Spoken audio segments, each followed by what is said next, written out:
Hello there, it's Margie Worrell here, and I'm excited because this is the first of a new series that I am launching here today, and it's all about my latest book, well, Stop Playing Safe, which is actually my latest book, but also it's not my most recent book in some ways. I actually wrote Stop Playing Safe. Let me just pop that up there and show you. I really love the cover. Kind of excited when we landed on the cover design as it is, because so often we hold back from taking chances and making changes and putting ourselves out there. And I think that this pandemic has only magnified our sensitivity to risk and made us even more cautious. And so I wanted to totally rewrite. I mean, it's a fully revised edition, Stop Playing Safe, from the book that I wrote 10 years ago for the context of these turbulent, uncertain, disruptive times we've been living in. And so I am delighted to be here with you today. And I'd love to know if you're joining me, please just feel free to add in into the comments where you are joining me from. I am currently just across the river from Washington, D.C. I'm living in Old Town Alexandria. And actually, I think about it, I've actually had multiple homes since I wrote the first edition of Stop Playing Safe. But today I want to talk to you about chapter 1 of Stop Playing Safe, which is really about finding your why and knowing your why. Why do you do what you do? Why does it matter? Why do you get out of bed every day? And why would you bother putting in the extra effort, going the extra mile, having those brave conversations, and sometimes taking those chances that you need to make throughout the course of your career and your life? We know that at the end of life, people regret far more the things that they didn't do than the ones that they did, the chances they didn't take, the conversations that they didn't have. And the reason is simple, is that we humans are wired for safety. We're wired to protect our sense of security. We're wired to look for certainty, not to put ourselves in places where we've actually got more uncertainty in our lives. And because the COVID pandemic has added so much uncertainty in our lives that we're still obviously living with, it sort of makes people even more reticent to step into situations that invite more change into their lives. So hello, Brian from Midwest near Chicago. Hello, Michael from Fresno, California. Thank you for joining me. And so I wanted to share with you a few thoughts today to help you get, or maybe reconnect with your purpose, but get on purpose for you in your work, in your leadership, and in your life. So why does that matter? Well, it's interesting. A recent study by McKinsey found that when people find their work meaningful, it increases their performance by 33%. And, the fact is when we can answer the question, why would we bother rolling up our sleeves and working hard? Why would we bother sticking our neck out there? Why would we bother, putting in that extra effort?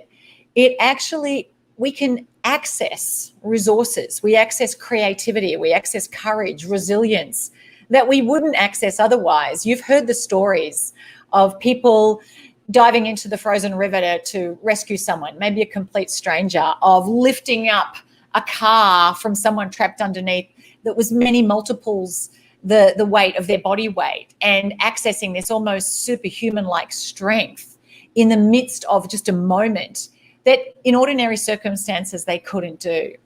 And it just goes to show that when we are living from a place of purpose, when we're feeling on purpose, when we have a sense of purpose in what we're doing, and it's moving us towards something that provides a sense of meaning in our lives, we're able to do things that we might never otherwise do otherwise. We're able to access creativity and to come up with ways of approaching things.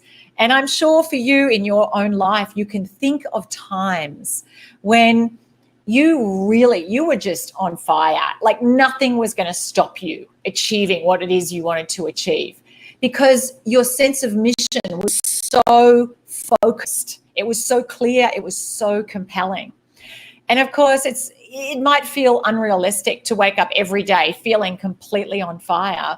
But the question is, what can help you to feel on purpose and on fire more often, so that those moments in your life aren't few and far between, but they're experiences that you have on a regular basis. JFK, President Kennedy, once said, effort and courage alone are insufficient without purpose and direction. Because we all know and can witness throughout history and even in present times, people who may have done things that were taking action in the presence of their fear, but they weren't necessarily noble actions. In fact, they may have been incredibly destructive to themselves and to other people. And so, unlike animals who are wired merely for survival, we humans need to be able to answer the question, survival for the sake of what? Why does what I do matter?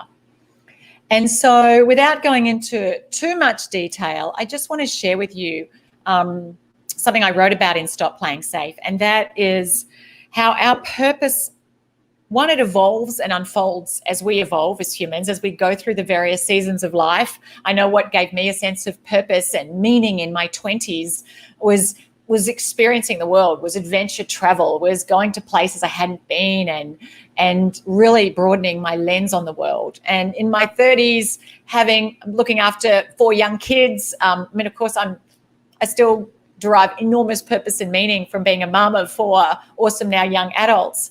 But that was really occupied so much of my day and my energy. And now it is really around, how do I contribute and bring my skills and my talents and strengths to embolden braver leadership and help people really live their full potential. But for you, what is it that gives you a sense of meaning and purpose? And my experience is that it lays in the intersection of our passion. What is it that makes you feel alive? Do more of what makes you feel alive. And if what you're doing doesn't make you feel alive, then think about, well, how could I be doing less of that and more of what does? Because at the end of life, it's, to me, the ultimate tragedy. People who can look back on their lives and go, I spent a lot of time doing stuff that I didn't like doing. Adam Grant recently wrote in the New York Times his article about languishing, that middle child of mental health between flourishing and between,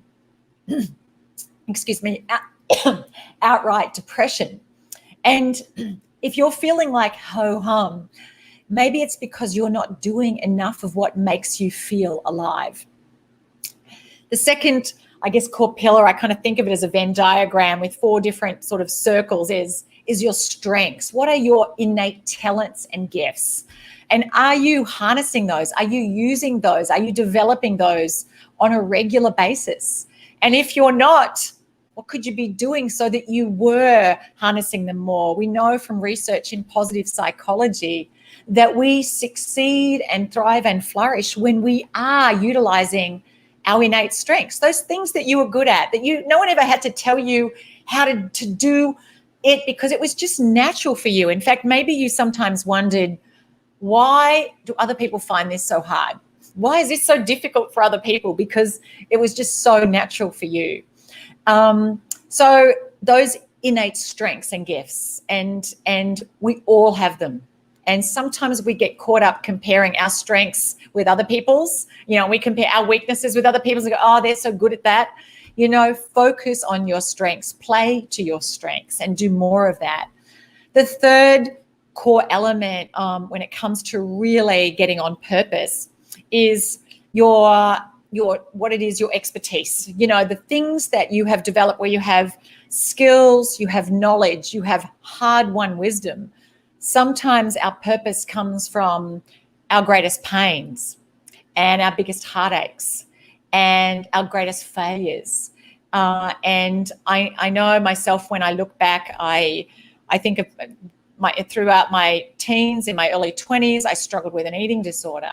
I had to deal with some fairly big family tragedies, you might say, that taught me a lot about building resilience and about post-traumatic growth and about embracing our own vulnerability. And it's part of what fuels me to do what I do today because of my own hard-won wisdom, but also some of those experiences that I might never have chosen, but that I had anyway. And I'm sure you've had experiences in life, maybe they weren't fun at the time, but you learnt a lot from them.